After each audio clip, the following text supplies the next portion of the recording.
So I got my butt absolutely handed to me the other day, very humbling experience, and I wanted to tell you the story because there's a very important lesson that could help you level up substantially above where you are now. See, if you followed me for a while, you know that for me, I like to keep things nice and heavy. I don't like high rep training.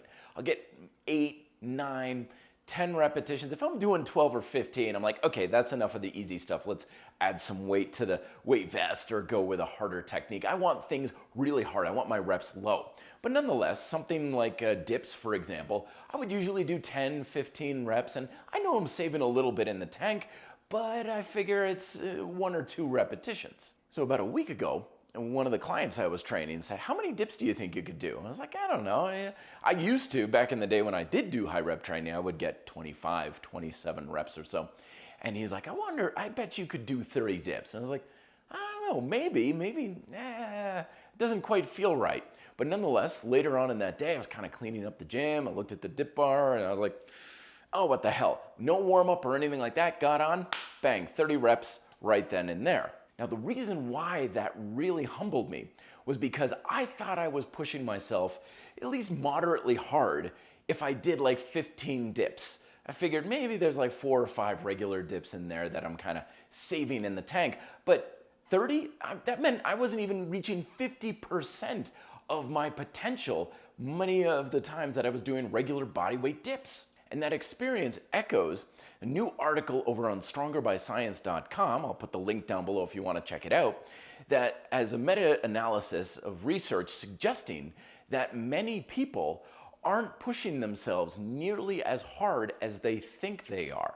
So like when I was saying, okay, I'm sure I'm saving 4 or 5 reps in the tank, when in reality it was 15, this echoes my own experience as a coach for 20 years, where people will come to me and they'll say, oh, I know I'm working hard, I know I'm pushing myself, and then inevitably when they start working with me, I'll push them a little bit harder, and they'll be like, oh, there's no way I could do 20 push-ups, or there's no way I could do that kind of weight.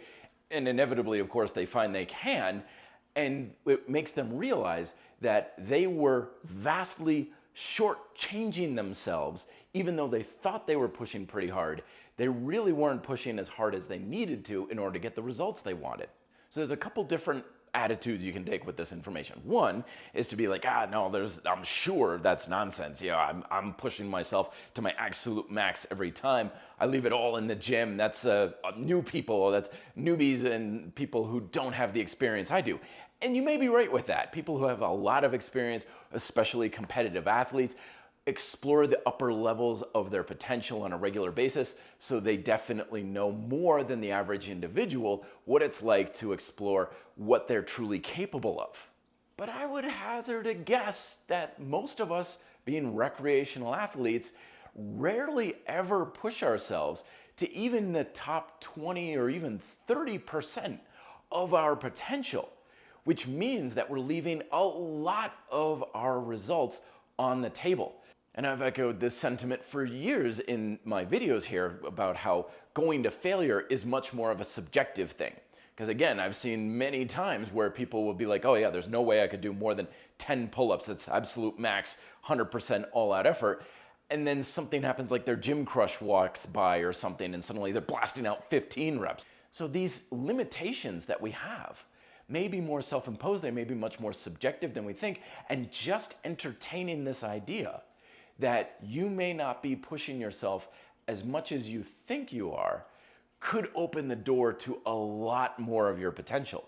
You may be asking, okay, so how do I explore some of this stuff? Do I just add weight to the bar and go for more reps until I throw up or something?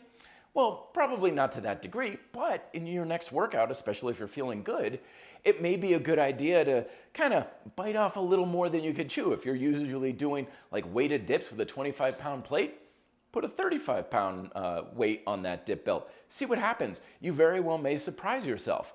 But nonetheless, you're going to be able to explore these upper levels of your potential, especially if you're tracking your workouts. Because if we're going based on effort, that's a very subjective thing.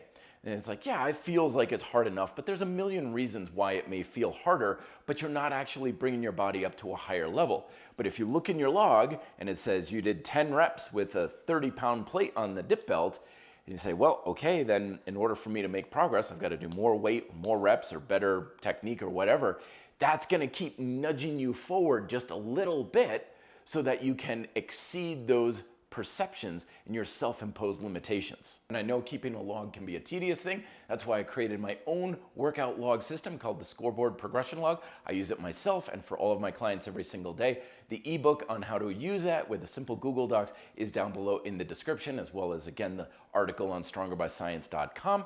But go forth and explore your true potential, my friends, because it's probably a lot higher than you may believe in yourself. More videos here for Friday Philosophy. Be fit, live free.